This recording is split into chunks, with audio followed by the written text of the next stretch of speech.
Bonjour à tous et bienvenue dans Classe Affaires diffusée sur bfmbusiness.com, votre émission qui part à la découverte des réussites entrepreneuriales et des secteurs qui soutiennent la croissance. Et on commence tout de suite avec le passeport de l'entreprise invitée. Et l'entreprise sur laquelle nous allons nous pencher aujourd'hui, c'est Biosilicium. Biosilicium est un éditeur de progiciels de gestion, expert en suivi, traçabilité et qualité. Leur objectif, fournir aux sociétés une solution adaptée et optimisée, une expertise forte donc, qui se décline sur plusieurs domaines, la génétique criminalistique, la santé et la QHSE. Et pour en parler, je vous propose bien sûr d'accueillir notre invité du jour. Bienvenue Didier Hatch, je vais vous laisser vous présenter en quelques phrases. Merci Victoire. Donc Didier Hatch, je suis le président fondateur de Biosilicium. La société a été créée sur un fil rouge, donc la traçabilité. On a dès le début misé sur deux domaines, la criminalistique et le deuxième domaine, la QHSE. QHSE, domaine dans lequel on a démarré des partenariats assez tôt, notamment sur le suivi de l'exposition des salariés aux produits chimiques. Une belle expérience qui nous a permis de déposer un brevet et qui a été le tremplin pour lancer l'activité dans ce domaine. Merci beaucoup pour ces éléments de contexte. Maintenant que les présentations sont faites, on va essayer de comprendre pourquoi est-ce qu'on devrait embarquer avec vous. C'est tout de suite dans la rubrique Boarding Pass. Alors, vous apportez une solution progicielle intégrée, on l'a dit. Diriez-vous que vous êtes un ERP de la QHSE? Alors, ce n'est pas nous qui affichons cet ERP du QHSE. En fait, dès qu'on échange avec nos clients, nos prospects, qu'on montre le panel de possibilités qu'on peut leur apporter et surtout l'intégration et l'adaptation du logiciel à leurs besoins, c'est là que vient ce terme d'ERP du QHSE.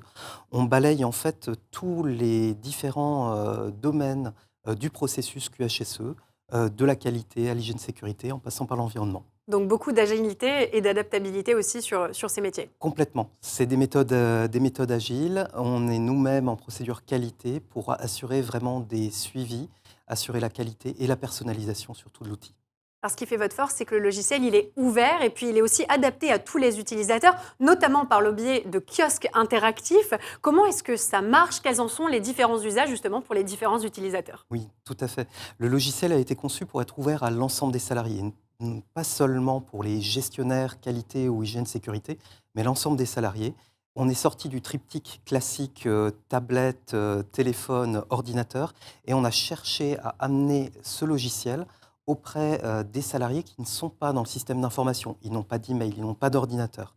Ces kiosques sont là, à disposition des salariés. Ils peuvent simplement venir badger pour s'identifier et ils ont accès à différentes fonctionnalités du logiciel.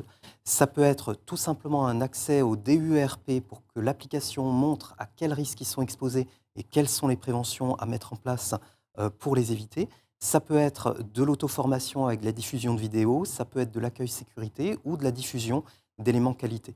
Dans certains domaines, on va même jusqu'à gérer les stocks, c'est-à-dire que vous allez chercher votre boîte de masques dans le stock, vous passez devant un kiosque, vous le bipez, les stocks sont automatiquement mis à jour. C'est hyper important parce que c'est les premiers concernés au final. Complètement. On voit qu'il y a dans les premiers temps toujours une réticence à la nouveauté, mais en organisant le changement, en se basant sur l'équipe de management qui montre l'utilisation, ça prend au fur et à mesure et en laissant du temps, les salariés s'impliquent et peuvent faire directement aussi au travers de ces kiosques des remontées au niveau des risques qu'ils rencontrent ou des propositions qu'ils peuvent faire. Et du coup, on mobilise l'intelligence collective.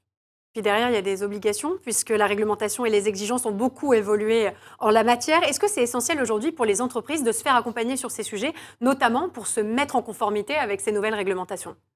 Oui, complètement. Alors, l'accompagnement, il est à différents niveaux, que ce soit sur la partie logicielle, sur la partie service.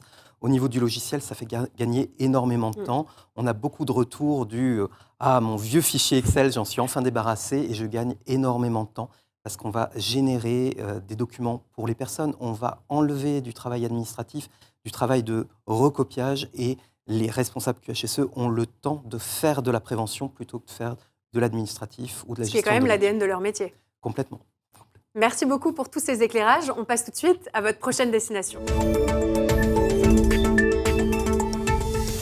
Et alors, quels sont vos prochains défis? Quels sont les projets que vous allez mettre en œuvre? Oui.